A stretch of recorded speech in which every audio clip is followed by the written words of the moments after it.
Alhamdulillah. Sekarang lagi di mana Kak Edgar? Di Indonesia atau lagi di Madinah? Sekarang lagi di Bekasi, alhamdulillah. Oh, di Bekasi. Alhamdulillah. Berarti puasa tahun ini di Indonesia ya, Mas Edgar ya? Betul. Oke. Kalau gitu saya buka dulu ya Kak Edgar. Ya, silakan. Oke, baik. Teman-teman, karena pemateri sudah berada bersama kita, maka acara kita pada hari ini akan kita mulai. Bismillahirrahmanirrahim. Assalamualaikum warahmatullahi wabarakatuh. Innal hamdalillah nahmaduhu wa nasta'inuhu wa nastaghfiruh wa na'udzu billahi min shururi anfusina wa min sayyiati a'malina. May yahdihillahu fala mudhillalah wa man yudlil fala hadiyalah. Asyhadu an la ilaha illallah wa asyhadu anna Muhammadar Rasulullah. Alhamdulillah, segala puji bagi Allah, berkat rahmat dan hidayah dari Allah, sehingga pada hari ini, Ramadan ini, kita masih diberikan kesempatan oleh Allah untuk merasakan nikmatnya majelis ilmu, meskipun hanya lewat via daring ya, Masya Allah. Salawat beserta salam kita juga sampaikan kepada Nabi besar kita Muhammad Sallallahu Alaihi Wasallam. Allahumma salli ala Muhammad wa ala ali Muhammad. Um, sebelum saya mulai memperkenalkan pemateri, saya ingin memperkenalkan diri saya dulu. Perkenalkan teman-teman, nama saya Sri Wahyuni. Di sini saya juga menjadi salah satu bagian dari tim Quran Backpacker. Insya Allah hari ini saya akan menjadi moderator pada diskusi hari ini. Nah, teman-teman, sebelum kita mulai pemaparan materi dari Kak Edgar, alangkah baiknya saya bacakan terlebih dahulu CV dari Kak Edgar, karena tak kenal maka ta'aruf ya teman-teman ya. Oke, teman-teman bisa dicatat baik-baik ya. Mungkin ada yang ingin berkenalan dengan Kak Edgar. Kak Edgar, nama lengkap beliau Edgar Hamas, lahir pada tahun 1995 di Bulungan. Bulungan ini tadi saya searching di internet, kalau nggak salah di daerah Jakarta, gitu ya. Bener ya Kak Edgar? Bulungan tuh di Kalimantan Utara, Teh. Oh di Kalimantan. Berarti saya sepertinya salah searching tadi ya Kak Edgar ya. Oh, Iya, ada yang bilang Bulungan, oh Bukungan. Jadi Bulungan sama Bukungan beda ya Kak Edgar ya? beda banget. Oke, ternyata banyak nama daerah yang serupa ya teman-teman ya. Kak Edgar saat ini sedang aktif di eh, berkuliah di itu ya Kak Edgar ya di Universitas Islam Madinah. Sebelumnya beliau juga berkuliah di Al Azhar Kairo mengambil jurusan Usuluddin sejak tahun 2015. Dan sekarang di Universitas Islam Madinah juga mengambil jurusan Usuluddin dan dakwah ya Kak Edgar ya. Betul. Nah, Kak Edgar ini sebagaimana yang saya sampaikan di awal, teman-teman, beliau adalah founder dari Gen Saladin, nah, platform atau media belajar Sirah Nabawiyah dan sejarah Islam. Nah, teman-teman bisa segera dipantengin tuh Instagramnya, karena saya cek ya, barusan tadi saya cek, sebenarnya saya udah follow sejak lama Kak Edgar. Tapi tadi saya cek lagi, followersnya udah sampai 20.000, Masya Allah ya Kak Edgar ya. Luar Masya Allah. biasa. Nah, Kak Edgar ini selain aktif sebagai mahasiswa, sebagai founder, beliau juga udah menerbitkan bermacam-macam karya, teman-teman. Nah, karya tulis beliau ini diantaranya adalah untuk kalian yang rindu perubahan. Nah, ini diterbitkan oleh Proyu Media ya, Kak Edgar ya. Proyu Media ini merupakan salah satu penerbit mayor, teman-teman. Berarti buku ini bisa ditemukan di toko buku, Kak Edgar? Bisa, insya Allah. Bisa, Iya, alhamdulillah. Nah, teman-teman bisa nanti mencari di Gramedia terdekat atau bisa scrolling di Shopee ya. Kemudian buku kedua ada Belajar dari Negeri Para Nabi, juga terbitan Proyu Media pada tahun 2017. Lalu Berkah Madinah, Penggerak Sejarah, tahun kemarin ya Kak Edgar. Masya Allah, berarti beliau ketika Corona berlangsung, beliau masih produktif dengan melahirkan sebuah buku kembali. Dan yang terakhir karya beliau adalah Aku Muslim dan Aku Bangga. Nah, yang terakhir ini masih dalam proses cetak, teman-teman. Nah, gimana teman-teman? Makin nggak sabar ya untuk mendengarkan pemaparan materi dari sosok inspiratif ini. Masya Allah. Oleh karena itu, mungkin langsung saja ya Kak Edgar ya. Kita mulai uh, materi pada siang hari ini. iya. Kepada Kak Edgar, kami persilahkan dengan segala hormat. Oke, terima kasih kepada Teh Sri Wahyuni dan teman-teman semuanya. Bismillahirrahmanirrahim. Assalamualaikum warahmatullahi wabarakatuh. Waalaikumsalam warahmatullahi wabarakatuh. Alhamdulillah wa syukrulillah la haula wa la quwwata illa billah. Allahumma salli wa ala Sayyidina Muhammad wa ala alihi wa sahbihi wa sallim ajma'in wa ba'du. Inna nahnu nazzalna dzikra wa inna lahu lahafidhun. Wa laqad yassarna al-Qur'ana lidzikri fahal min muddakir. Kitabun anzalnahu ilaika mubarakun liyadabbaru ayati. Teman-teman semuanya yang dirahmati Allah Subhanahu wa taala, siang-siang ini siang-siang kita tahu Ramadan siang itu enaknya memang untuk rehat, enaknya memang untuk rebahan. Maka ya mumpung ini kajian online, barangkali beberapa orang sambil mendengarkan sambil rebahan, tidak masalah. Saya juga sambil santai aja. Ini enaknya online karena kita tidak bisa lihat satu sama lain kecuali kita on cam semua, dan ini nggak masalah. Tetap yang paling pertama dan yang paling utama, syukurlah kita pada Allah Subhanahu wa taala. Karena salah satu tanda matinya hati adalah orang yang makan rizki namun tidak mau bersyukur dan tidak ridho atas pembagian nasib dari Allah Subhanahu wa taala. Sebagaimana dikatakan Hasan al-Basri dalam petuah-petuah beliau.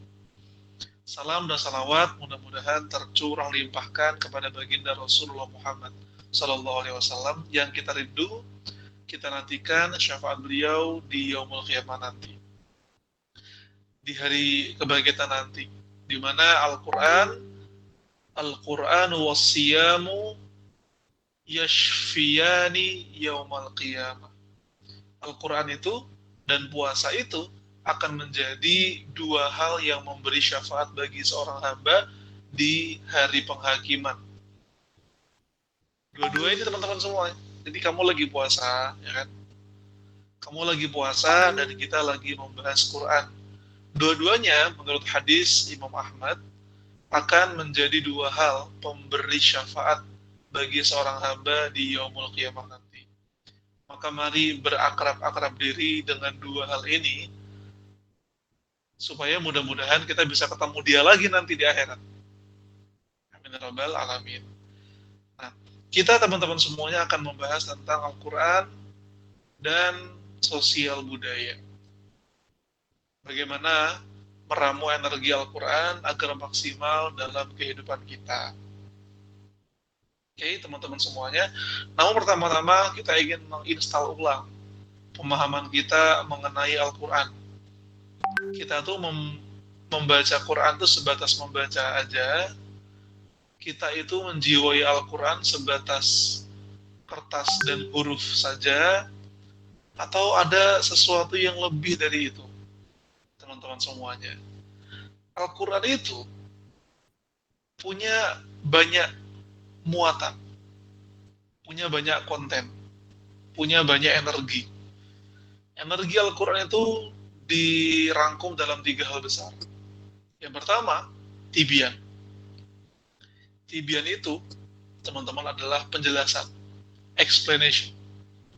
Kitabun anzalnahu ilaika mubarakun liyadabbaru ayati. Kitab ini, Al-Quran, anzalnahu ilaika mubarak. Kami turunkan padamu dengan penuh keberkahan, liyadabbaru ayati, untuk engkau, itu yang kedua ya, untuk engkau tadabburi ayatnya. Kalau yang kedua, tibyanan likulli syai', dia menjadi penjelasan atas segala sesuatu. Sebenarnya kalau kita beneran nyari ilmu pengetahuan di Al-Quran akan ketemu. Tapi selama ini mungkin interaksi kita yang salah. Atau kita nggak mengupgrade kemampuan kita dalam interaksi pada Al-Quran. Interaksi kita pada matematika ketika SD dan SMP aja beda. Kalau SD kan kita fokus perkalian, pembagian, ya kita taunya itu aja gitu loh, teman-teman semuanya. Taunya itu, dan kita merasa puas. Kita merasa tahu matematika kalau sudah tahu perkalian, pembagian, pengurangan dan penambahan.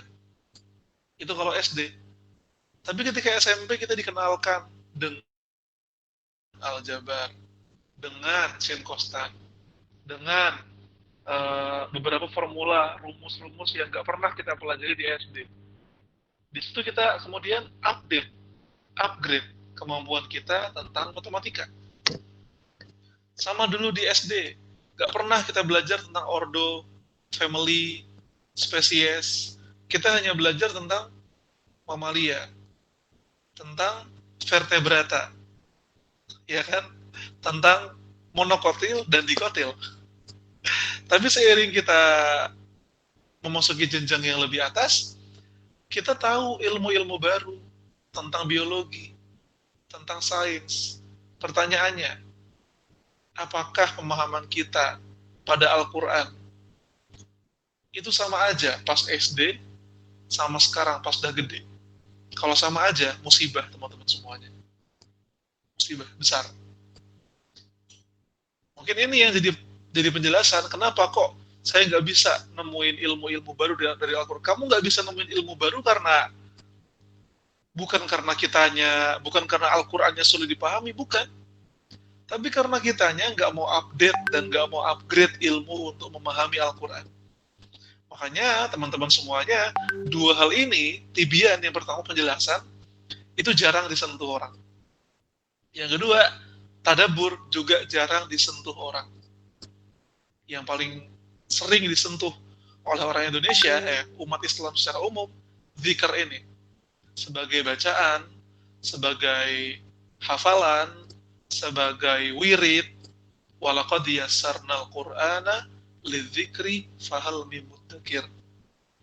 Yang dua di atas tidak kesentuh seringkali. Kenapa? Bukan salah Quran. Bukan karena Quran itu sulit. Jangan bilang Quran sulit, Allah udah jamin berkali-kali dalam Al-Qamar, walaqad yassarnal Qur'ana lidzikri fahal mim mudzakir. Sudah kami mudahkan Al-Quran untuk menjadi pengingat, untuk dihafal, untuk dipelajari. Maka adakah orang yang mau mengingat? Maka adakah orang yang mau mempelajari? Ada nggak nih? Gitu kan. Ini saya sengaja bawa ini ke teman-teman semuanya. Kalau kita mau belajar sosial budaya, kita ingin mengubah nilai Al-Quran. Kita ingin membawa nilai Al-Quran menuju ke masyarakat. Cakep. Kita ingin mentransfer Quranic value, asik, nilai Quran, ke fashion kita, ke pemerintahan kita. Ngomongnya berawan-awan, ngomongnya melangit tinggi, tapi kita sendiri nggak upgrade ilmu kita tentang Al-Quran, jadinya teori doang, omdo aja teman-teman semuanya. Maka ini yang ingin saya coba beritahu ke teman-teman semua. Kita harus naik kelas dalam interaksi kita pada Al-Quran. Kalau interaksinya gitu-gitu aja, baca aja, dan bahkan saya pengen nanya ke teman-teman kalau boleh, siapa di sini yang pernah baca Al-Quran full dari awal sampai akhir plus terjemahannya? Pengen lihat dulu di chat. Saya mau lihat di chat, mana sih chattingnya? Ada teman-teman? Oke. Siapa yang pernah? Pada belum pernah kayaknya, Kak. Siap. Gak apa-apa. Tapi saya sarankan. Ini bukan saran dari saya sih. Ini kata Dr. Bahtiar Nasir. Kalau kata Dr. Bahtiar Nasir, seenggaknya sebelum kita mati, kita tuh udah pernah baca Quran dari awal sampai akhir plus terjemahan. Jadi biar kita baca Quran tuh kayak nggak baca sandi Morse, teman-teman. You know sandi Morse. Kita tahu ada titik, ada garis, dan kita tahu dia sandi. Kita paham dia tuh ada maknanya. Cuma kita nggak tahu maknanya karena nggak jadi tahu maknanya. Aduh, gimana tuh? Selama ini ya berpahala iya. Tapi sayang nggak ada maknanya. Ya nggak? Nah, tibian PR besar. Tadabbur, PR besar. Zikir, itu mungkin yang sekarang kita lakuin. Nah, Hasan Al-Basri, ini ulama favorit saya hari ini. Karena saya baru aja memposting uh, tulisan beliau di Gen Saladin hari ini. Beliau berkata, Wallahi demi Allah, ma tadabburuhu bihifdhi hurufihi wa idha'ati hududihi. Tidaklah seseorang dianggap mentadaburi Al-Quran. Kita itu nggak dianggap tadabbur Al-Quran kalau hanya menghafalkan huruf tapi tidak melaksanakan aturan-aturan Al-Quran. Sekarang saya pengen nanya lagi, ini menurut kamu, hari ini banyak nggak, banyakan mana nih orang yang menghafal Quran dengan diamalkan atau orang menghafal Quran tanpa diamalkan dengan diamalkan? Atau yang ketiga, orang yang nggak ngafal dan nggak ngamalin. Parah sih ini. Yang ketiga yang parah itu. Dan khawatirnya itu ada pada kita. Khawatirnya teman-teman, itu ada pada kita. Kita ngafal, enggak. Ngafal enggak, ngamalin enggak. Ya Allah. Itu dia tragis banget. Maka Hasan Al-Basri kalau beliau ada di zaman ini mungkin kesal sama kita. Kita menyangka dan memanggil diri kita sebagai ahli tadabbur, sebagai ahli Al-Quran, tapi kita ini introspeksi buat kita masing-masing ya, nggak cuma buat teman-teman. Saya ngomong gini buat saya sendiri, teman-teman semuanya. Hatta inna ahadahum layaqul qara'tul Qur'ana kullahu ma yura lahul Qur'an fi khuluqin wala amal. Jangan sampai ada orang yang mengatakan, aku membaca 30 juz Al-Quran, tapi tidak ada satupun juz Al-Quran dalam tingkah lakunya. Na'udzubillah min dzalik. Wal'iyadzubillah. Ini kata Hasan Al-Basri yang ditulis oleh Ibnu Katsir dalam tafsir Al-Quran Al-Azim. Jadi apa yang saya sampaikan ini teman-teman semuanya, saya hanya menukilkan dari ulama-ulama kita. Emang ya mohon maaf, perkataan ulama kita tuh seringnya nampar-nampar. Tapi kita butuh ditampar. Kalau kita iya, cuma kalau kita comfort zone ya, ngerasa paling baik, ngerasa paling enak, takutnya kita tuh bahaya banget kalau orang udah merasa baik. Kalau setan itu gagal membuat kita bermaksiat, setan akan membuat kita merasa baik. Salah satu panah-panah setan adalah membuat kita merasa paling baik. Maka ulama-ulama kita kalau nasehatin emang nampar-nampar. Jadi bersiap siagalah teman-teman. Nah, ada sebuah syair yang saya pernah dapatkan dari seorang dosen pakar sejarah di Arab Saudi, pakar sejarah Islam, namanya Dr. Ali Muhammad Al-Audah. Beliau ngomong gini ya, langsung saya terjemahin aja ya. Dulu kami hanyalah penggembala domba. Lalu datang Al-Quran, kemudian kami menjadi pemimpin bangsa-bangsa. Lalu kami menjauh dari Al-Quran, dan jadilah kami kaum-kaum yang digembala bangsa-bangsa. Tadinya nggak kenal Quran, pas kenal Quran, menjadi pemimpin bangsa. Setelah lama berabad-abad, lupa sama Al-Quran, lupa bahwa yang membuat mereka jaya dan membuat mereka hebat adalah Al-Quran. Ketika lupa, menjauh dari Al-Quran, Allah jadikan mereka orang-orang yang digembala bangsa-bangsa, dipermainkan umat lain. Dan teman-teman, ini pahit sih, tapi kejadian sekarang. Kejadian nggak? Iya. Umat Islam di Palestina, di Uighur, di Rohingya, di Yaman. Kita ini seperti domba-domba yang dipermainkan oleh serigala Zionis, serigala Amerika Serikat, serigala Perancis. Padahal dulu, teman-teman semuanya, kita ini pernah menjadi trendsetter pendidikan internasional. Dulu, ini saya bicara tentang bagaimana Al-Quran membangun sebuah kemajuan sosial budaya bagi dunia. Sekarang saya masuk ke tema intinya, teman-teman semuanya.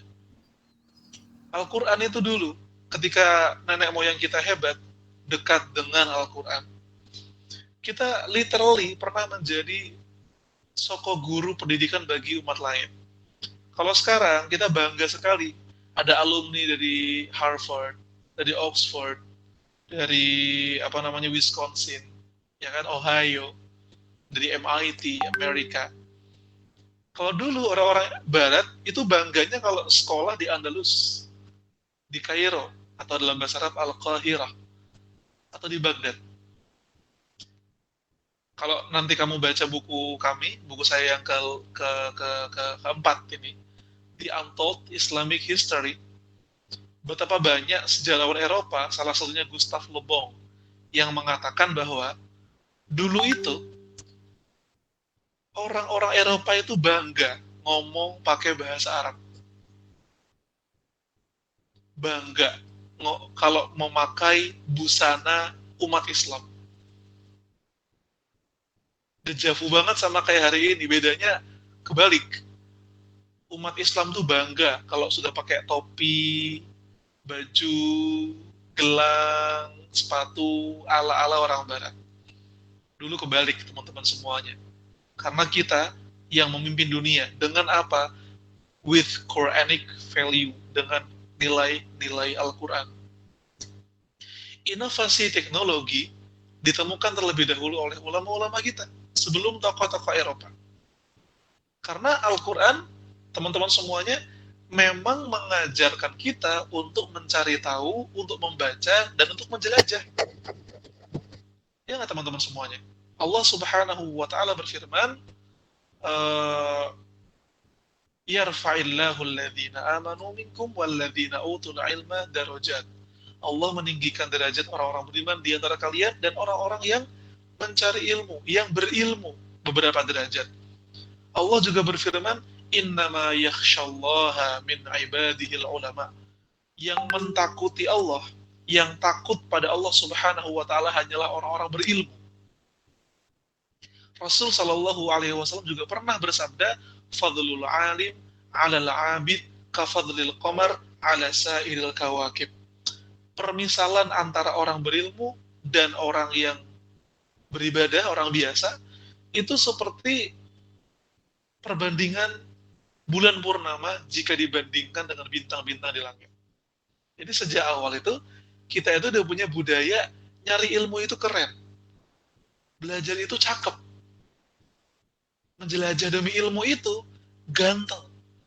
Orang tuh kalau belajar, nyari ilmu, itu the truly handsome, the truly pretty.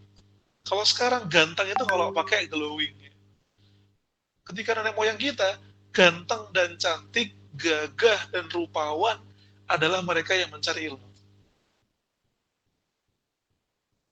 Itu teman-teman semuanya. Umat Islam dahulu kala ketika Al-Quran menjadi nilai sosial dan budaya mereka, identik dengan kemenangan dan kejayaan, disegani dan dihormati. Bahkan nih saya teman-teman, kalau boleh saya kasih tahu, ini nyata loh, nyata ini. Amerika Serikat dan beberapa negara Eropa pernah berhutang pada kekhalifahan Utsmani. Kalau sekarang, umat Islam itu identik dengan ngutang, dengan minjem.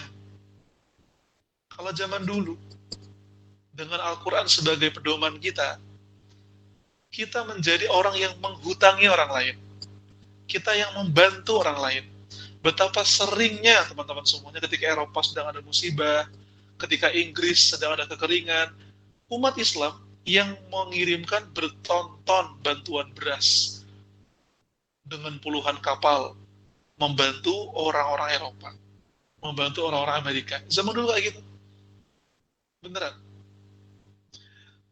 Penguasa yang kuat yang menguasai daratan dan lautan. Itulah umat Islam, teman-teman semuanya. Nah, inilah cara Al-Quran dalam membangun peradaban manusia. Membangun sosial dan budaya. Bagaimana? Poin-poinnya apa? Urutannya apa? Pertama, teman-teman, dalam nilai sosial budaya, kita tuh hidup ini, gitu loh. Hidup ini, orientasinya itu menyembah Allah Subhanahu wa Ta'ala, apapun profesinya. Mau kamu tukang kayu, mau kamu dokter, artis, seorang jurnalis, orientasi dasar kita menyembah Allah. Yang hakim menjadi hakim yang adil, yang jurnalis menuliskan berita dengan benar, yang koki memasak masakan dengan bahan yang halal, yang ibu rumah tangga mengurus anaknya dengan nilai Al-Quran, yang PNS membantu masyarakat dalam hajat hidup mereka. Semuanya sesuai dengan Quranic value. Karena apa? Orientasinya ya gue kerja buat ibadah, bukan kerja buat nyari duit. Ya kan? Yang kedua, cara kita membangun masyarakat bukan hanya dengan fisik, bukan hanya dengan infrastruktur, tapi dengan ilmu.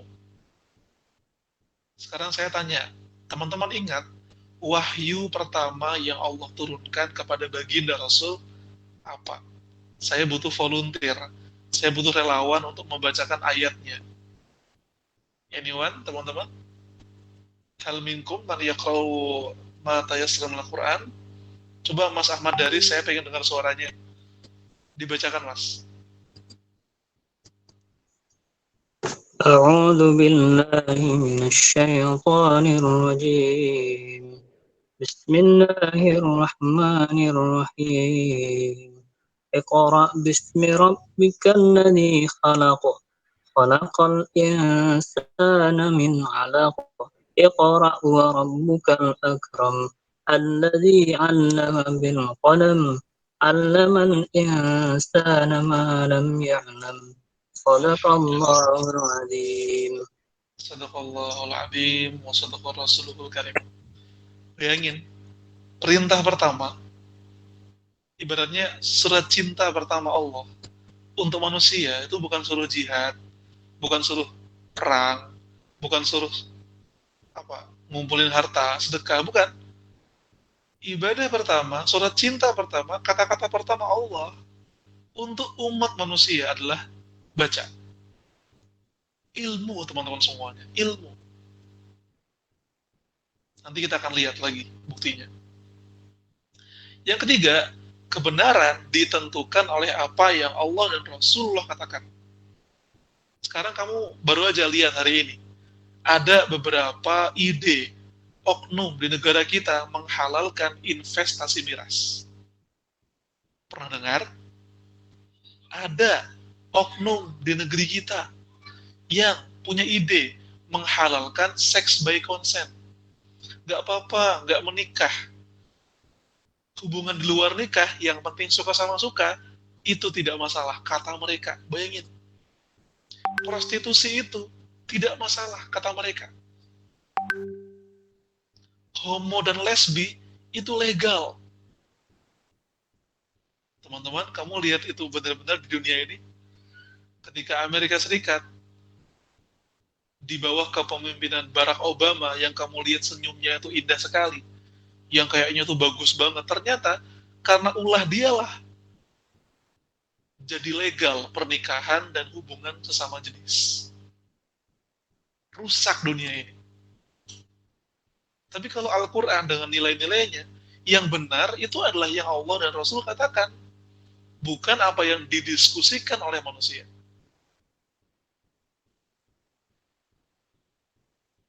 Yang keempat, landasannya ilmu. Landasannya pemahaman, bukan paksaan.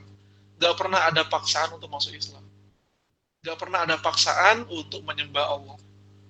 Bukan patuh buta atau kebebasan tanpa makna.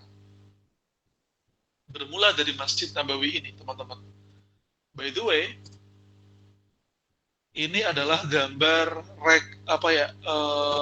replika yang saya download langsung dari Museum Masjid Nabawi, dari Dewan Masjid Nabawi. Ini gambar yang mungkin paling bisa mewakili Masjid Nabawi di era baginda Rasul Shallallahu Alaihi Wasallam.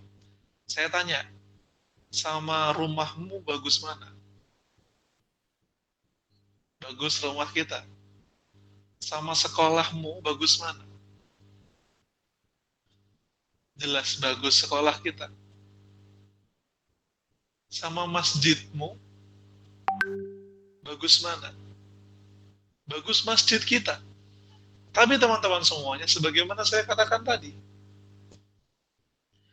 kita ini membangun manusianya dulu, sebelum membangun fisiknya.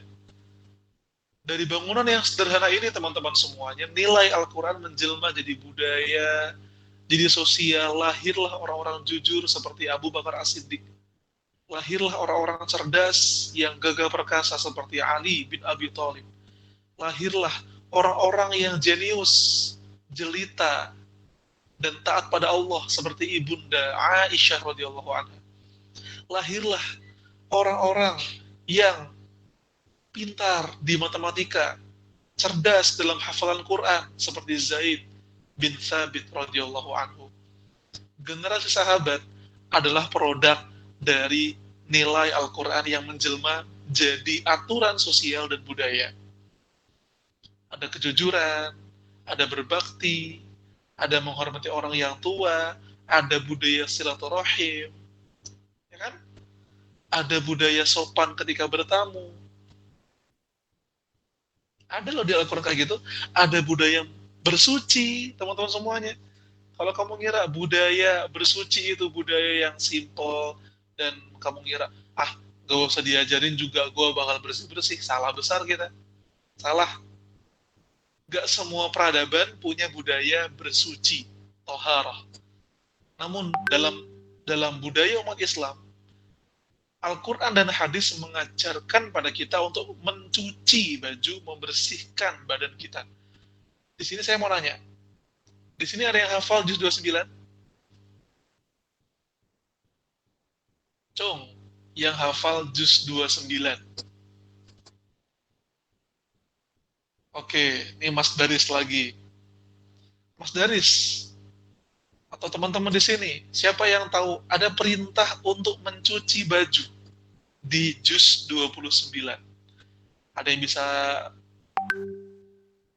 mengatakan pada saya, perintah mencuci baju ini di ayat apa? Di Al-Mudassir, Kak. Oke, dibaca Mas. Ayatnya aja. Wa thiyabaka fatahhir. Wa thiyabaka fatahhir. Dan pakaianmu cucilah.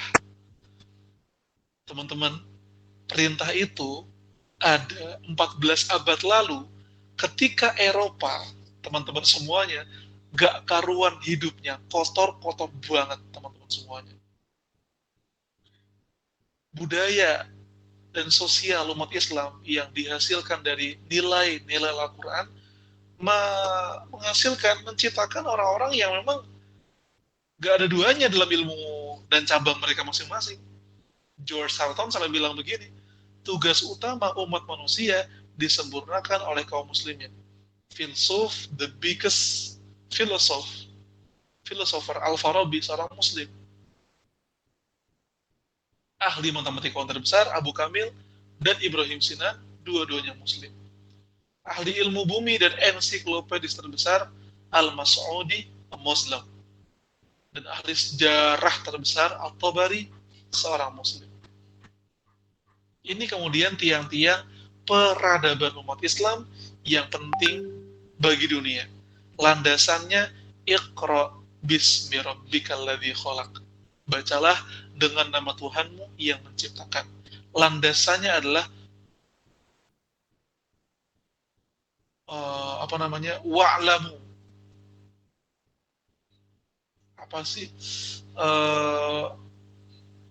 Landasannya qul hatu burhanakum. Dan sampaikanlah bukti kalian, sampaikanlah penelitian kalian, sampaikanlah argumentasi kalian. Landasannya adalah Al-Quran dan hadis. Bangunlah Andalusia, terbangunlah Baghdad, terbangunlah Kairo. Masjid-masjidnya, teman-teman, ketika para pahlawan Islam itu menaklukkan atau membebaskan sebuah negeri, mereka itu nggak cuma menaklukkan, mengambil harta orang yang mereka datangi, bukan. Nggak seperti itu nenek moyang kita. Nggak seperti itu generasi sahabat. Ketika beliau-beliau membebaskan sebuah kota, mereka justru malah membangun masjid, dan masjid itu dijadikan tempat untuk belajar, tempat untuk mengumpulkan dan membagi sembako Baitul Mal, tempat untuk musyawarah. Masjid itu fungsinya banyak, nggak kayak sekarang. Masjid cuma buat sholat, setelah selesai sholat pintunya ditutup. Ya jadi nggak produktif. Kas masjid penuh terus, nggak pernah diberdayakan buat orang lain. Coba contoh Masjid Jogokarian. Masjid Jogokarian tuh kasnya nol terus. Karena pada dasarnya uang kas masjid itu ya untuk diputar, bukan untuk disimpan. Ya nggak teman-teman semuanya. Ya kan bermula dari nilai Al-Quran, nilai masjid yang kemudian menjadi sosial budaya yang hebat sekali bagi masyarakat. Toharoh nih, yang saya bilang. Dulu di Eropa, mandi merupakan suatu hal yang diharamkan oleh penguasa. Bayangin tadi, wathiyabaka fatohir, dan bajumu cucilah. Ayat itu turun 14 abad lalu, ketika dunia, terlebih di Eropa, mandi merupakan sesuatu yang diharamkan. Jadi teman-teman, ayat itu, wathiyabaka fatohir, Al-Mudassir ayat 4 ya. Ya ayyuhal mudathir, kum fa'andir, warabbaka fakabbir, wathiyabaka fatohir. Ayat keempat. Benar-benar melampaui zamannya teman-teman. Karena dunia saat itu gak kenal yang namanya bersuci. Toharoh. Boro-boro nyuci baju. Nyuci badan aja. Susah. Sepulang perang salib, para bangsawan dan pasukan salib memasuki gerbang kota Eropa dengan bau harum. Padahal tadinya gak pernah mandi. Tapi ketika mereka balik dari Palestina, mereka kalah nih. Mereka kalah perang salib. Tapi mereka kalah nih bawa oleh-oleh. Bawa oleh-oleh peradaban umat Islam. Apa? Sabun, minyak wangi, camphor, balsem, karpet mewah. Sedangkan yang terbawa tidak sengaja adalah pengaruh akhlak Islam. Sebelum itu, bangsawan Eropa tidak kenal sabun dan minyak wangi. Mereka hanya mengolesi badannya dengan semacam tanaman liar. Ini bukti luar biasa. Dan ini nyata. Selalu saya sampaikan ke teman-teman semuanya, bangga dong sama sejarah kita. Jangan cuma bangga sama sejarah Majapahit saja. Ya oke, nggak apa-apa sih.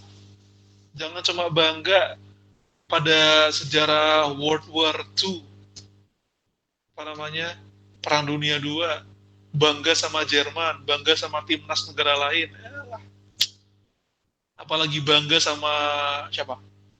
Anime, Eren Yeager, Naruto, Boruto, Luffy, bangga sama Steve Rogers, bangga sama The Hulk, Thor, apa-apaan tuh. Banggalah sama sejarah kita sendiri. Kunna udhama. Dulu kita adalah umat yang besar. Wa sanakunu udhama. Dan kita nanti insya Allah di masa depan akan menjadi orang-orang yang hebat lagi. Umat yang hebat lagi. Betapa besarnya pengaruh kita. Sampai-sampai ada sebuah ungkapan yang mengatakan umat Islam ini menguasai sepertiga, bahkan ada yang bilang 2/3 dunia. Mempengaruhi, saya bilang ya, bukan menguasai. Punya pengaruh besar bagi 2/3 dunia. Tahu lagunya ya? Adakah kau lupa kita pernah berkuasa? Adakah kau lupa kita pernah berjaya mengarungi 2/3 dunia, merentas benua, melayar samudra, keimanan juga ketakwaan pengakuan rahasia mereka, gapai kejayaan. Asik. Kalau saya dengar lagu itu tuh rasanya ada sebuah bara sejarah yang harus saya ulangi di masa depan. Dulu kita pernah hebat. Mari belajar dari masa lalu untuk menciptakan kehebatan di masa depan. Khulafaur Rasyidin, Umayyah, Abbasiyah, Utsmaniyah adalah tanda-tanda yang real banget, konkret banget, bahwa Al-Quran itu memang pernah menjadi mahakarya, undang-undang yang dikagumi oleh seluruh dunia. Bahkan konon katanya Napoleon Bonaparte ketika datang ke Mesir tahun abad 19, dia datang ke Mesir setahun. Di Mesir setahun. Di situ dia banyak belajar dari ulama-ulama umat Islam, terutama mazhab fikih Imam Malik. Apa yang dilakukan? Konon katanya Napoleon Bonaparte membawa naskah-naskah hukum umat Islam, naskah perundang-undangan umat Islam, dia bawa pulang ke Perancis dan menjadi undang-undang warga Perancis yang sebagian besar masih bertahan sampai sekarang. Dan bahkan lagi, saya pernah membaca sebuah buku yang mungkin belum terlalu banyak terkonfirmasi. Konon katanya Napoleon Bonaparte ketika dia wafat, dia sudah dalam keadaan muslim. Tapi ini belum banyak konfirmasinya, karena sulit banget dicari konfirmasinya. Jadi saya belum percaya utuh dengan itu. Tapi yang tentang Napoleon ke Mesir, kemudian membawa banyak undang-undang kaum muslimin, terus dia copy paste di Perancis, itu banyak yang mengkonfirmasinya. Salah satunya adalah Syekh Dr. Mustafa As-Sibai dalam kitabnya Min Rawa'i' Hadaratina. Tuh teman-teman. Lihat bangunan ini. Ada yang tahu nih apa? Ada yang kenal? Kenal namanya apa ya? Gitu loh. Yo, saya kasih.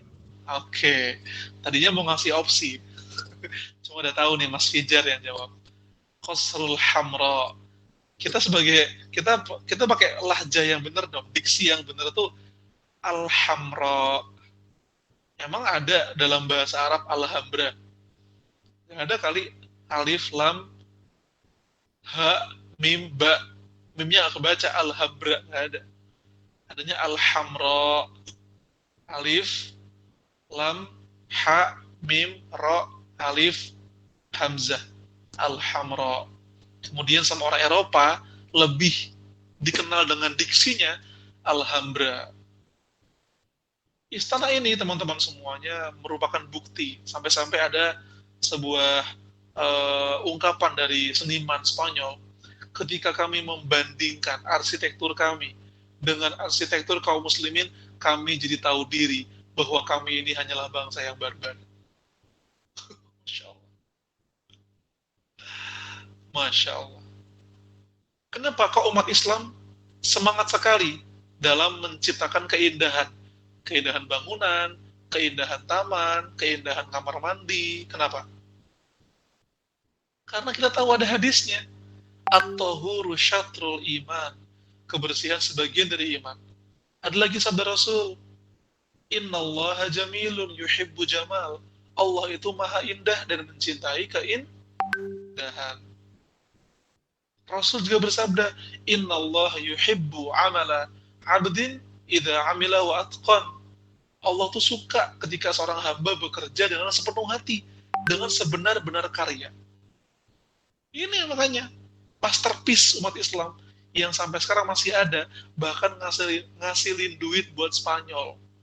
Spanyol yang ngejek-ngejek umat Islam, mereka nerima duit dari kerajaan dan istana kita. Malu-maluin banget kan? Ya nggak sih? Mereka ngejek kita, nuduh kita teroris. Spanyol tuh, kalau kamu lihat serial Spanyol sekarang, apalagi yang di Netflix tuh apa? Money Heist. Ada yang tahu serial Money Heist? Yang El Profesor. itu banyak banget scene yang menggambarkan ada sebuah ungkapan umat Islam teroris, umat Islam tuh penghancur. Tapi devisa Spanyol itu tinggi, cukup tinggi dari pariwisata istana-istana kita di sana yang masih ada. Emang dah bener. Nah, teman-teman lihat, ini adalah rute dagang umat Islam di tahun 700. Kalau kamu paham peta dunia, kamu akan sadar asli untuk ukuran tahun 700 ini luas banget teman-teman semuanya. Jalur dagang kita itu lintas negara, lintas benua, sampai ke bahkan Korea, sampai ke ujung Cina, sampai ke Eropa Utara, bahkan sampai ke jantung Afrika. Kamu tahu apa yang melandasi ini teman-teman semuanya? Kenapa? Kok kita banyak menjelajah? Kenapa kita banyak berpetualang? Kenapa? Ada banyak ayat Al-Quran yang menyuruh kita untuk menjelajah bumi. Ada yang mau menyebutkan ayatnya apa?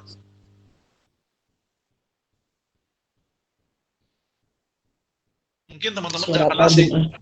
Kalau saya bilang nih apa masalah? Coba nanti ada mau bacain ayat Berkatalah apa? kita bumi. Fasiru fil ardi Itu bilang Fanduru berkatalah kaifa kana aqibatul mukadzibin. Fantashiru fil ardi, ini kata Karodia. Ya kan? Coba Al-Jumu'ah ayat terakhir. Wa idza qadaytumus shalah fantashiru fil ardi wabtaghu min fadlillah. Ketika engkau telah selesai salat Jumat, maka menyebarlah, menjelajahlah di muka bumi. Kita ini disuruh menjelajah teman-teman semuanya. Dan makanya teman-teman lihat, penjelajahan kita itu tahun 700. Tahun 700. Seluas itu. Makanya ketika ada yang bilang, umat Islam pernah punya pengaruh ke 2/3 dunia, benar. Benar. Kenapa? Kok peradaban kita yang hebat itu bisa runtuh? Padahal sosial budayanya indah sekali, keren sekali, cakep. Ya itu, saya bilang tadi, ketika kita meninggalkan Al-Quran, jatuh. Ketika diserang penyakit al-wahn, hubbud dunia wa karahiyatul maut, cinta dunia dan takut mati. Kemudian yang ketiga, at-tafarruq, perpecahan. Yang kamu lihat hari ini, satu kunut, satu enggak, pisah. Satu Muhammadiyah, satu NU, jarang ketemu. Satu PKS, satu PKB, jarang silaturahim. Kenapa teman-teman semuanya sih? Kenapa semudah itu kita berpecah belah? Yang senang siapa? Yang senang Zionis, yang senang Yahudi, yang senang musuh Islam. Kita nggak ada untung-untungnya kita berpecah kayak gini teman-teman semuanya.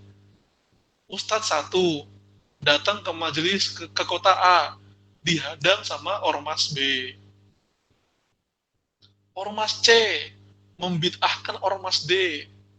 Ormas D mengkafirkan ormas A. Aduh, sama-sama muslim, sama-sama sholatnya berkiblat ke Ka'bah, sama-sama kenal nabinya Nabi Muhammad. Kenapa pecah belah? Ya kan? Yang keempat, keroposnya peran wanita. Apalagi nih ideologi feminisme gini. Yang kelima, tercerabutnya umat Islam dari ilmu dan pengetahuan. Terakhir, ya. Terus gimana bang cara kita untuk memperbaiki keadaan? Gimana cara kita agar kita tuh bisa maksimal dalam berinteraksi dengan Al-Quran? Supaya kita bisa nyiptain lagi nih kondisi atau nilai-nilai Quran tuh bisa kita bentangin lagi dalam sosial budaya kita. Gimana caranya bang? Dari 5 tangga. Tangga pertama adalah talafud. Ini tangga 1. Tangga 1 itu talafud dari kata lafzun, baca doang. paham atau kagak. Itu talafut. Mungkin sebagian dari kita masih ada di tangga ini, ya kan? Makanya saya nanya di awal, siapa yang udah pernah baca Al-Quran dari awal sampai akhir dengan maknanya? Kenapa? Karena kita perlu masuk ke tangga kedua, tafahum. Jangan di situ-situ aja dong. Jangan stagnan. SD aja ada naik kelasnya, ya kan? SMA aja ada naik kelasnya, masa baca Quran sama tadabbur Quran nggak ada naik kelasnya sih? Kalau yang pertama talafut, jadi membaca, mau nggak paham atau nggak masalah sih. Tetap dapat pahala, tetap dapat pahala. Tapi kan sayang dong, surat cinta datang buat kamu, itu kan bukan hanya untuk kau baca tanpa mengerti artinya. Al-Quran itu, sebagaimana saya bilang, bukan sandi morse atau kode yang bisa kita lihat namun tak mampu kita terjemahkan. Makanya kamu perlu seenggaknya punya Quran terjemah dan punya buku tafsir untuk naik ke tangga ketiga, tadabbur. Kalau kamu udah paham Al-Quran, kalau kita udah tahu arti dari Al-Quran, kita akan gampang kan? Kalau tahu ayat surga jadi harap-harap cemas. Kalau membaca ayat neraka menjadi takut dan khawatir. Kalau membaca ayat tentang orang beriman, kita berdoa agar menjadi orang beriman. Kalau bertemu ayat tentang orang munafik, kita berlindung pada Allah dari kemunafikan. Jadi kayak dialog beneran kan? Karena pakai hati udah. Dan kita selamanya nggak akan bisa pakai hati kalau kita nggak paham. Ya nggak? Ya kan? Begitu teman-teman semuanya. Tangga ketiga tadabbur. Kalau kita udah hatinya nyala dalam mentadaburi Al-Quran, kita bisa naik ke tangga keempat. Ini kemudian, tangga keempat ini tangga tafakur. Tangga yang akan mengantarkan kita untuk nerjemahin nilai Al-Quran ke politik, ke bisnis, ke ekonomi, ke pendidikan, ke biologi, fisika, kimia, agribisnis, pertanian. Tafakur. Tafakur berasal dari kata fakkaro, yufakiru, berpikir. Tafakkaro, yatafakkaru. Kalau kamu udah sampai ke tangga ini, segala yang kamu baca akan mengantarkan kamu pada pemahaman dan ilmu yang baru. Kamu baca kisah Yusuf, nemu kaidah bisnis. Kamu baca kisah Nabi Sulaiman, nemuin kaidah leadership. Kamu baca kisah Nabi Musa, ketemu kaidah tentang kesabaran, manajemen diri, manajemen marah. Kamu baca kisah tentang Nabi Nuh, ketemu tentang manajemen pendidikan anak. Ketemu baca kisah Luqman, ketemu bagaimana cara mengelola dan mengasuh seorang putra. Ya kan kayak gitu. Yang kelima, tanfidz, melaksanakan. Ini levelnya sahabat dan levelnya tabi'in. Ketika tahu Al-Quran, memahami Al-Quran, mentadabburi Al-Quran, mentafakuri Al-Quran, mereka melaksanakannya. Dalam bahasa Arab, mereka disebut qaumun amaliyun, orang-orang yang beramal dengan Al-Quran. Ya Allah, semoga teman-teman Istanid dan Quran PKPKR ini menjadi qaumun amaliyun, orang-orang yang membaca Quran, memahaminya, mentadaburinya, mentafakurinya, dan mengamalkannya. Amin ya rabbal alamin. Nah, tadi kan saya sampaikan ini ya, kita tuh zikrnya iya, kita baca Quran iya, kita ngafal Quran iya, tapi tadaburnya mungkin belum, tibiannya mungkin belum. Maka ini saran saya sebagai penutup. Mumpung lagi Ramadan, saya sarankan teman-teman punya variasi dalam interaksi pada Al-Quran. Contoh, bagaimana agar tibian kita menguat? Kita bisa dapat penjelasan yang lebih. Punya buku tafsir, mendengar kajian series dari contohnya Ustadz Adi, Gus Baha, ya kan? Gimana caranya tadabur? Membaca kisah yang berkaitan dengan ayat, melihat asbabun nuzul, mendengar kajian series tentang alam akhirat, mencoba mengaitkan ayat dengan keseharian. Tadabur tuh, tadabur daily. Yang zikir gampang kan? Kita udah biasa yang zikir, meningkatkan kualitas tajwid, tahsin, ngafal berapa ayat, murojaah. Ini mungkin yang jadi project Quran Backpacker sama Istad mungkin, maybe, Insya Allah. ya kan? Semangat beramal teman-teman semuanya, hidupkan Al-Quran di hatimu, maka ia akan hidup di muka bumi. Mungkin awalnya kau sendiri, lalu engkau berdua. Setelah itu engkau akan bersama-sama. Setelah bersama-sama, engkau bersamaku berjanji untuk menebar kebaikan Quran sampai ke ujung semesta. Masya Assalamualaikum Allah. warahmatullahi Luar wabarakatuh. biasa sekali. Waalaikumsalam warahmatullahi wabarakatuh. Kutipan terakhir dari Mas Edgar yang sangat jelek ya di hati kita semua teman-teman. Hidupkan Al-Quran di hatimu, maka insya Allah Al-Quran akan bersinar di muka bumi. Jadi dimulai dari sini, dari diri sendiri dulu, dari hati kita dulu, baru nanti kita bisa mensyiarkannya kepada yang lain. Ya Masya Allah sekali teman-teman ya. Begitu banyak fakta sejarah Islam yang seharusnya menjadi renungan bagi kita, bahwasanya dulu Islam sangat dieluk-elukan, Islam sangat jaya, Islam pernah menjadi kiblat bahkan oleh bangsa Eropa gitu. Yang sejatinya sekarang kita jadikan mereka sebagai kiblat kita. Nah, ini harusnya menjadi PR besar bagi kita ya, teman-teman. Nah, saya kira teman-teman sudah pada nggak sabar ini untuk mengajukan pertanyaannya kepada Kak Edgar karena materinya Masya Allah luar biasa sekali, sangat kompleks ya, sangat kompleks dan komplit. Jadi bagi teman-teman yang sudah menyiapkan pertanyaan, silahkan dikirimkan ke room chat karena nanti akan saya bacakan. Kita buka sesi, berapa sesi ya Kak Edgar? 2 sesi ya? Monggo, ikut aja Oke. saya. Oke, siap. Untuk sesi pertama, mungkin kita akan menerima 3 penanya terlebih dahulu. Kepada teman-teman dipersilahkan untuk menyampaikan pertanyaan di room chat. Oke, pertanyaan pertama. Langsung saya mulai ya Kak Edgar ya? Iya. Pertanyaan pertama dari Ahmad Daris. Apakah ada kitab sirah atau tarikh yang mengurutkan turunnya Quran dan penyampaian hadis secara teratur? Ada. Dalam satu buku maksudnya gitu. Ada. Pertanyaan Cuma, dari Kak Daris. ya. Langsung jawab atau gimana Mas? Mbak. Iya, mungkin langsung jawab aja nggak apa-apa Kak. Iya, kalau ada. Cuma saya belum pernah lihat terjemahannya bahasa Indonesia. Belum pernah. Ini masalah kita. Buku-buku bahasa Arab tuh bagus-bagus banget, tapi yang diterjemahin ke Indonesia baru 20%. Makanya kami membangun Gen Saladin. Biar sejarah-sejarah yang nggak sampai itu sampai. Ini PR. Maka teman-teman saya harap ada di antara kamu yang kuliah nanti di Arab, kuliah di Timur Tengah, di Mesir, pulang ke Indonesia banyak menerjemahkan buku-buku bahasa Arab agar bisa dikonsumsi bagi orang banyak. Masya Allah. Jadi ada bukunya ya Kak? Ada Ada, tapi buku. berbahasa Arab.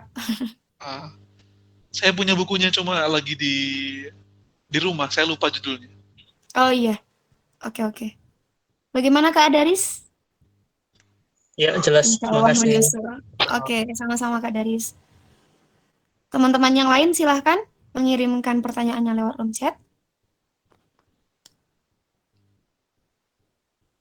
Oke, sepertinya mereka masih memikirkan Kak.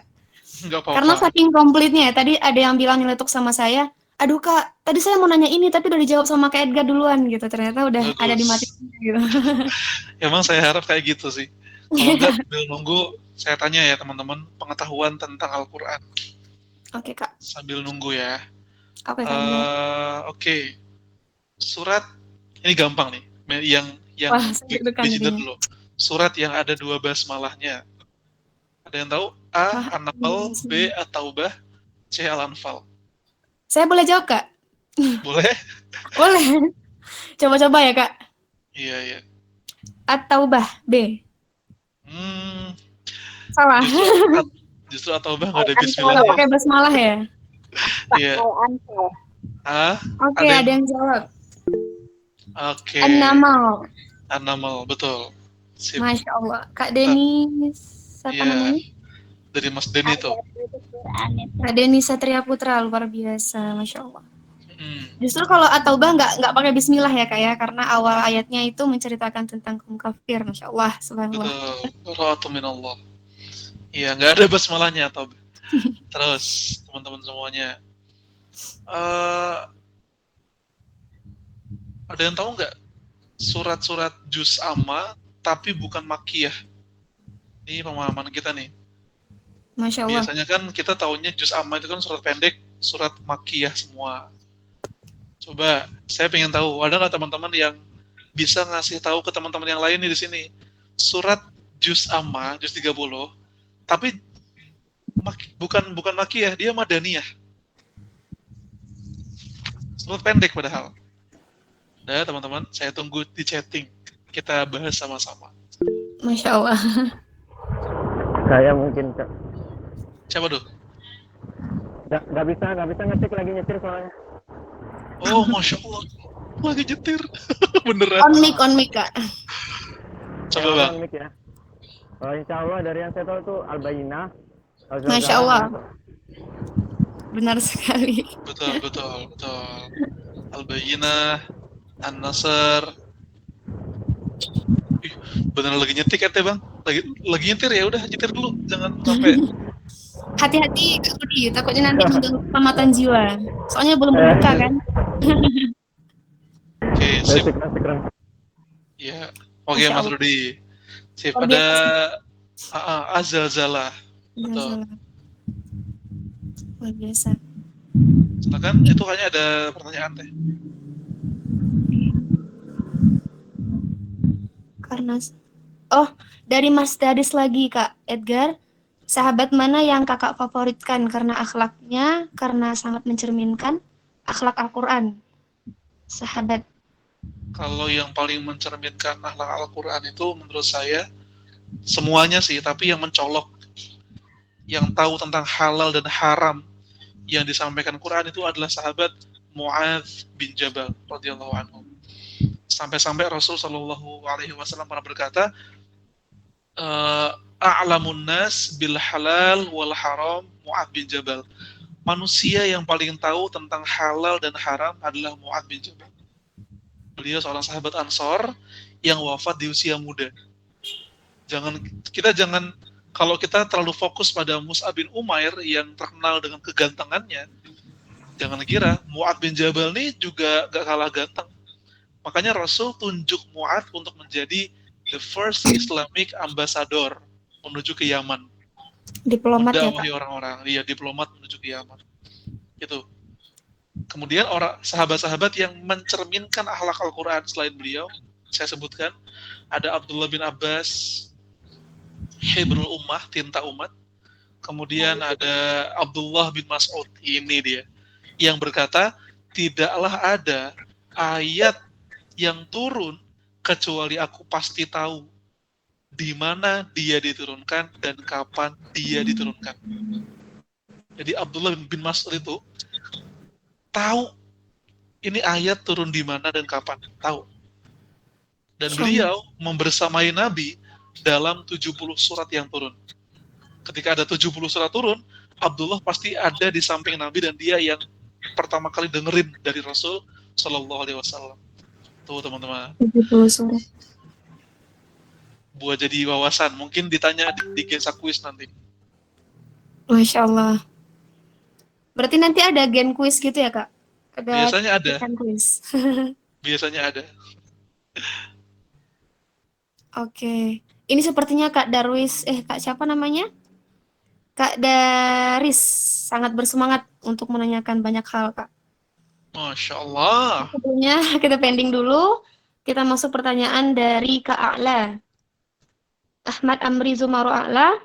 Apakah sebenarnya sistem sosial ataupun pemerintahan yang tepat dalam perspektif Islam?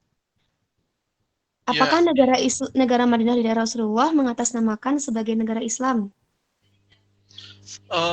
Sebenarnya mah nggak ada kata-kata tertulis di Madinah bahwa ini adalah negara Islam. Nggak ada, konteksnya nggak ada. Tapi ya buku-buku sejarah bilangnya itu ya daulah Madaniyah, daulah Islamiyah. Karena dia memang negara yang memakai aturan perundang-undangan Islam. Namun kita perlu tahu negara Madinah itu penduduknya juga banyak yang gak Muslim. Ada orang Yahudi, ada orang musyrik, ada orang Nasrani. Jadi sistem yang paling pas itu sebenarnya teman-teman semuanya, kalau ada yang bilang harus khilafah, tapi khilafah Umayyah itu nggak benar gitu loh, nggak ideal. Khilafah Utsmaniyah juga kurang ideal. Khilafah setelah Khulafaur Rasyidin itu kan nggak pakai syuro, ya kan? Maka menurut saya kalau misalkan ngelihat dari Al-Quran ya, Al-Quran itu memberikan satu sinyal kepemimpinan terbaik itu adalah wa amruhum syura bainahum. Yang Musyawarah. segala kebijakan negaranya itu atas syuro. Pewarisan kekuasaannya itu pergantiannya bukan karena dia anak siapa, bukan karena dia putra siapa, enggak, tapi karena dipilih oleh ahlul hali wal aqdi. Dipilih oleh orang yang memang kompeten, gitu teman-teman semuanya. Jadi dibilang apakah harus sistem seperti bahkan saya bilang gini, antara Abu Bakar ke Umar itu sistemnya wasiat. Abu Bakar ngangkat Umar.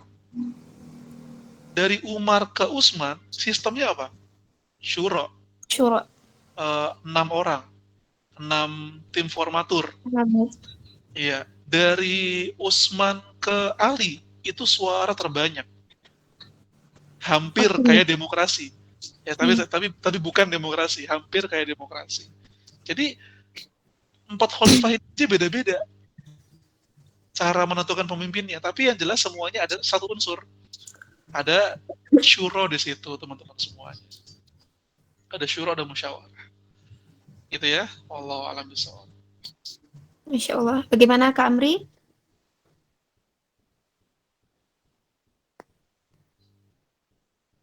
Aman insya Allah ya. Alhamdulillah. Masih ada 2 pertanyaan lagi. Yang pertama dari Kak Daris. Menurut kakak, untuk orang Indonesia seperti kita ingin belajar di Timur Tengah, negara mana yang cocok dituju? Sudan, Mesir, Madinah, Yaman, Turki, atau Pakistan? Masya Allah disebutkan semuanya. Semuanya cocok. Tergantung kita aja gimana. Jadi gini, kalau kata Salman Al-Farisi, coba diingat, kalau bisa dihafal Mas Daris. Ini kata Salman Al-Farisi dan teman-teman. Innal ardo la tuqaddisul ashkhas. Negeri itu tidak bisa mensucikan penduduknya.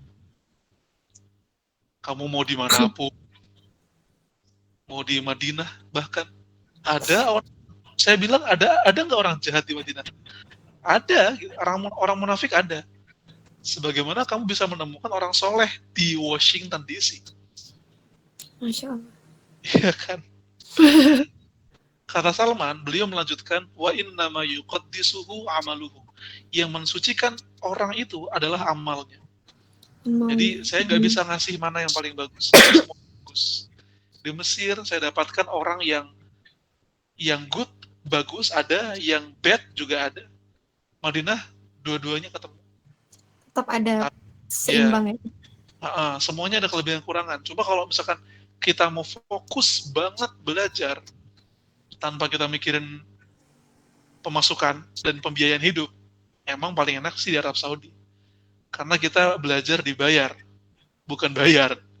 Beda sama di tempat lain, kita bayar. Kalau di Saudi kita dibayar. Itu sih. Semoga dimudahkan lah ya semuanya bagi yang mau belajar. Ya. Bagaimana Kak Daris? Insya Allah.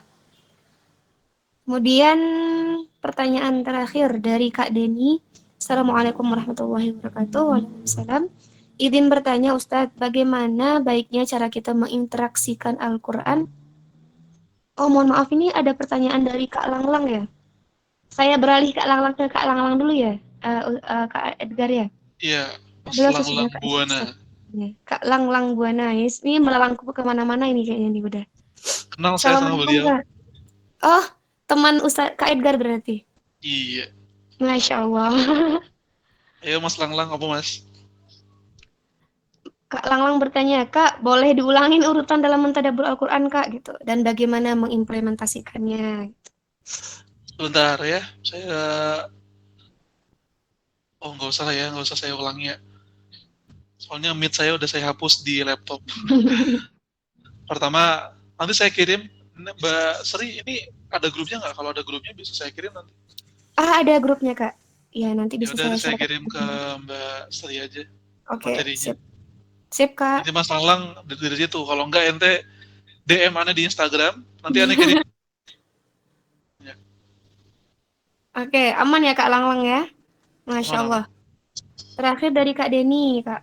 Assalamualaikum warahmatullahi wabarakatuh. Waalaikumsalam.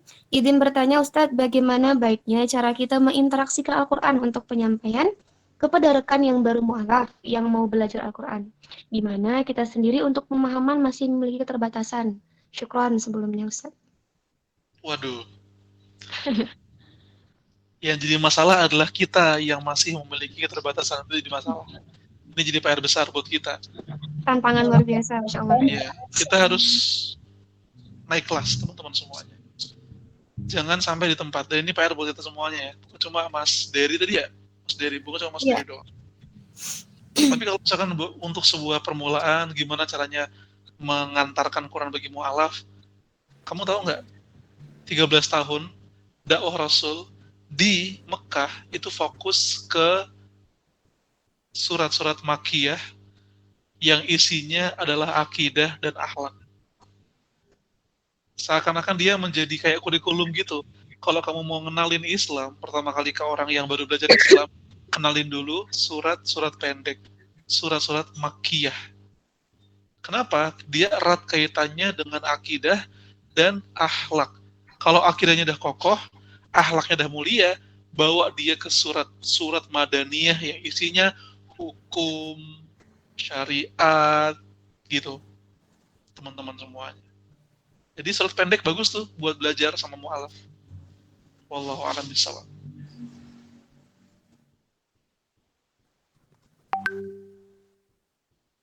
Oke, Masya Allah. Terima kasih, Kak Edgar. Bagaimana Kak Deni Satria? Alhamdulillah udah jelas. Syukron Ustaz. Masya Allah. Sama-sama. Alhamdulillah. Pertanyaan Kak Deni tadi sekaligus menjadi penutup sesi Q&A kita pada siang hari ini, Kak Edgar. Jadi sekaligus juga menutup agenda diskusi di Lan Baper kita. Terima kasih banyak kami ucapkan kepada Kak Edgar atas ilmu yang diberikan kepada kita semua. Saya sendiri juga sangat tertampar dalam membina Quran Backpacker sejauh ini pun rasanya belum maksimal gitu. Kenapa? Karena jangankan memberikan sesuatu untuk umat, dirinya sendiri aja itu belum sampai ke tengah gitu isinya, Masya Allah.